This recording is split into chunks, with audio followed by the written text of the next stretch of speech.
welcome to this online arbitrage deal. Today I'm going to tell you to avoid that deal that you've been thinking about purchasing, and you know the one that I'm talking about. I'm talking about the deal that looks absolutely perfect, whereby it has an amazing profit, a great ROI, you're eligible to sell, there's no IP issues that have been indicated to you, and there's only one seller. There's only one seller on that listing. I'm here to tell you, do not go for that particular product, right?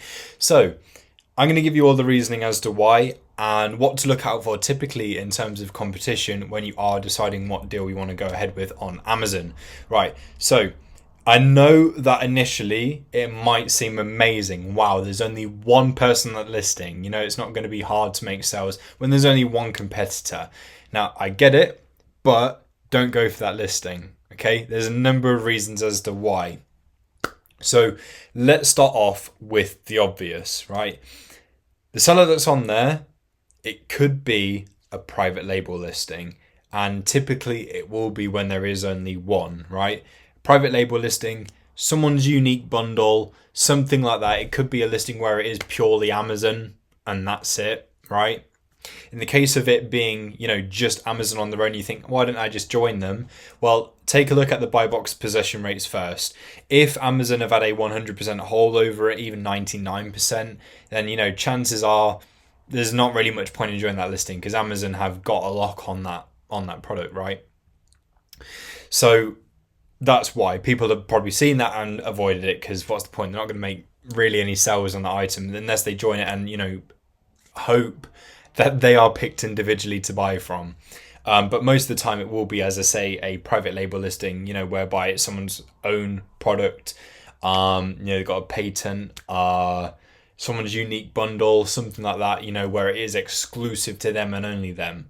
If you try and join listings like that, basically what happens is you get in trouble, right? Things like suspensions can happen. And obviously we don't want that because we want to make money. We want to sell on Amazon.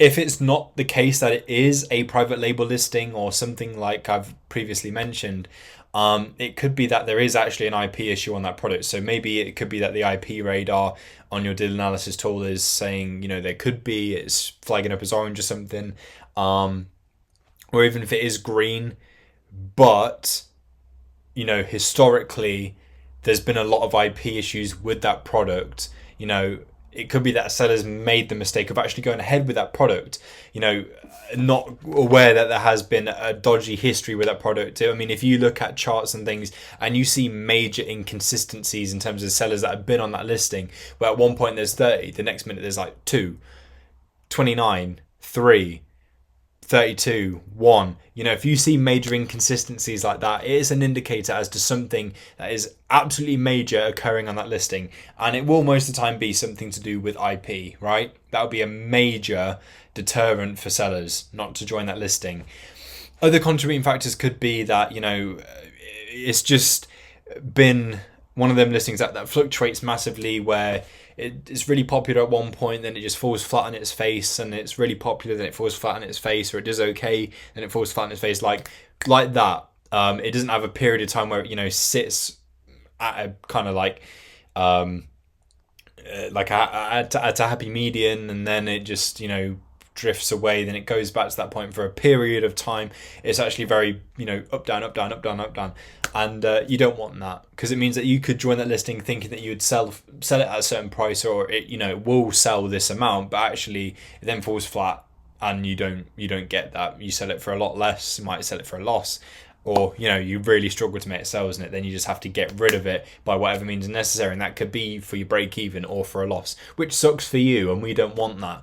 So, you know, if one person has joined the listing and that is the case where, you know, it's just very up, down, up, down, up, down, chances are they've not done a proper and thorough analysis. So, you know, one person can make those mistakes and join it, and you're probably thinking now, you know, what is a good sort of like minimum amount of competitors on a listing for it to be, you know, assigned to join it? Well, I would say 3.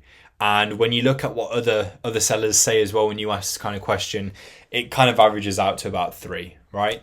So minimum 3 sellers on that listing, right? You don't want one for all of the reasons that I've stated in this video. If it is the case of it's very inconsistent, Amazon have had 99% of the buy box, something like that, and someone else has joined as well, it's possible for 2 people to make the same mistake, but 3, that's going to be very hard to do. It's going to be very, very difficult to do. So, 3 and upwards is a good sign of the kind of competition that you'd expect on a listing for it to be a good listing to go ahead with. If everything else looks great as well, eligibility, IP, profit, ROI, price consistency, BSR, buy box possession rates, if everything else looks good and you've got 3+ sellers on there, then it is a good listing. And I know that it can be really annoying when you see one that looks absolutely amazing and there's just like 1 or 2 sellers on there. But don't put your account at risk. Don't risk that suspension, because then you won't be selling anything, right? So, rule of thumb, 3+ listings. Now you know why you don't go ahead with those listings that have just 1, potentially 2 sellers on there, for all of the reasons I've given you. There's like a massive amount of reasons as to why you shouldn't. But yeah, ones to avoid, those are some as well. I mean, if it is a case of where they've had, like a dodgy past, add it to a spreadsheet or something like that where you can reassess it at a later date, because sometimes you can come across items that don't work out right now, but in the future turn out to be, gems. So don't let that completely put you off completely of ones where there's 1 or 2 and the cases that it has had a very up and down dodgy past. It might, come into the spotlight in the future and do really well.